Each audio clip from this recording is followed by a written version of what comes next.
東京郊外，古藤莊園在月光籠罩下，霧氣如幽雲在庭院遊蕩。明智坐在客廳，與富翁古藤太藏商討血鴉之眼項鏈的安保。項鏈鑲嵌鴉血紅寶石，價值連城，因鎖扣生鏽，無法取下。古藤的侄子健一斜靠門框，眼神陰沉，喃喃道：把遺產給那畫家，真是笑話。他摩挲着手錶，汗珠滾落，頻頻望向書房方向。古藤起身說道：我去書房處理文件，稍後再談。他走入書房，門半掩。麗子，魔性女畫家，正在一旁，黑色絲絨長裙緊裹身軀，腰間銀色腰鏈閃爍，散發茉莉花香。他凝視健一，嘴角浮現鬼笑，低語：健一，你不斷冒汗不舒服嗎？健一對這個自己討厭的女人不予理會。突然一聲尖叫劃破寂靜，園丁老蟲跌撞奔入，面如死灰。我在花圃看到書房的窗，老爺的頭不見了。明智挑眉，目光掃過健一的顫抖手指，立即衝入書房。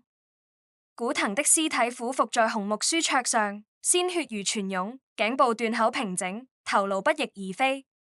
書桌旁的畫架，一幅畫作赫然在目，無頭騎士持滴血之劍，背景是血紅月亮，旁邊散落一塊滋茉莉花香的蕾絲布。明智凝視畫作，低語：這簡直是兇手的病態表演。健一狼後退，臉色蒼白，這太瘋狂了。他的聲音顫抖，卻掩不住眼底的慌亂。明智瞥他汗濕的衣領與頻繁看錶的動作，透着不自然。麗子緩步走入書房，宛如哥德畫卷中的幽魂。25歲，肌膚白得病態，烏黑長髮如瀑，雙眸透着魔性冷光。他凝視無頭屍體，手中的畫筆輕轉，嘴角詭笑令酒窩更深。黑澤小姐，明智上前，目光如刀：你對這恐怖場面毫無懼色。兇案發生時，你在何處？麗子聲音柔媚如絲，帶着嘲弄：明智先生，我在畫室繪製新作。這幅無頭騎士是我的舊作，怎會出現在此？他指了指畫作，紅唇微啟：偵探，你認為我會割頭只為創作？明智米眼，畫中的血月亮與蕾絲布的香氣指向麗子。他冷聲問：黑澤小姐，你的畫室是否有人擅入？比如健一。麗子輕笑：健一，他昨晚在我的畫室外徘徊，眼神閃爍。或許他偷了我的畫放在書房。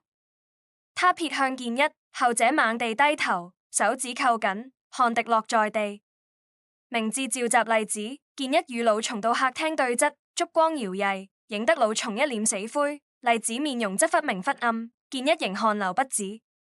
明智點燃煙斗，吐出一圈煙霧，緩聲道：兇案發生前，古藤說去書房，卻未再出現。是老蟲透過窗戶發現屍體。健一，你當時與我們同在客廳，卻頻頻看錶。請問黑澤小姐，畫作與香精是否你的布景？麗子掩唇而笑，笑聲清脆詭異。明智先生，我的香精淡雅，現場的氣味太濃，像是拙劣模仿。健一，你說呢？他斜睨健一，後者結巴：我怎會做這種事？明智冷笑，敲敲茶几。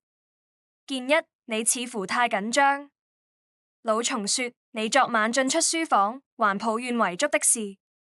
黑澤小姐，你的畫筆柄上有顏料，無血跡。兇手在模仿你的風格。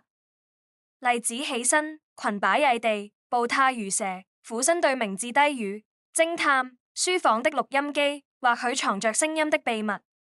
健一聞言，臉色更白，手指顫抖，幾乎不停摸錶。明智重返書房，發現壁爐暗格藏着古藤的血淋淋的頭顱，但項鏈已不翼而飛。